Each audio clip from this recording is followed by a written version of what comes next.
We also have the outcome portion at the bottom, which I want to talk a little bit more about, as Ellie mentioned earlier. So the call hasn't ended yet, which is why some of the outcomes aren't available to me because they're not my quick access code. So if I click on quick access, you can see them there indicated with the little lightning symbol because they are my quick access codes. If I do end this call, you'll see my other outcomes do become available to me, and the filtering we have is alphabetized, A to Z. We have my top picks, so that's me as the advisor that you can see now, me logged in as Kaylee Mockler. That is my preference for outcomes. And then we have most popular. This is as a campaign. So I'm currently logged into a sales campaign.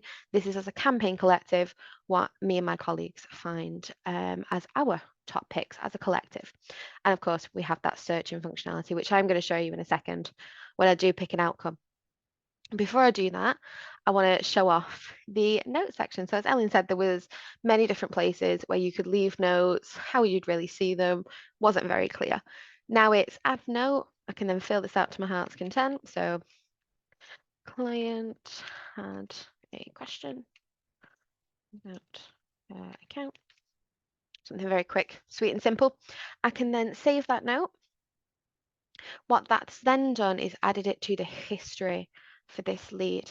Okay, so we can revert back to what happened in previous calls, who left notes, if notes were left at all, which we can see here, date and time stamped, what type of call it was, the longevity of that call, who did it, and then any notes that were left from that. Now we can build upon that as we pass the lead from advisor to advisor.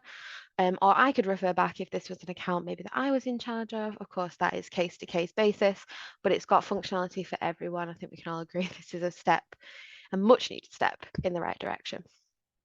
Okay, so coming back to the main screen, I'm going to select my outcome.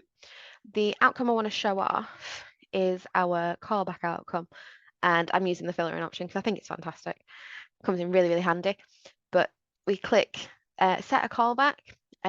Nothing's changed. You can still have callbacks on new numbers and set in new numbers in there as well. So you can have that dual functionality between your outcomes. I'm just going to go for a standard one for now. And on the right-hand side, you have the table itself to fill this in. So we have public and private as we usually do.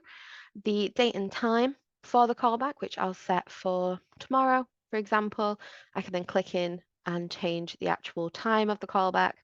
You are also able to free type the time. So if I wanted it at a specific minute past, I can fit that in as well.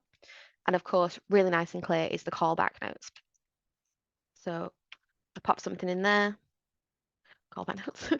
Callback needed for a client.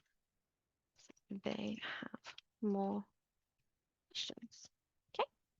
And then we can confirm that. And what this will do again is end this interaction, put me back in Reddit, and again, place another call. As it always has done, that functionality hasn't changed. If I am wanting to change status and jump somewhere else in the product, I need to do it before that interaction ends, as we usually do.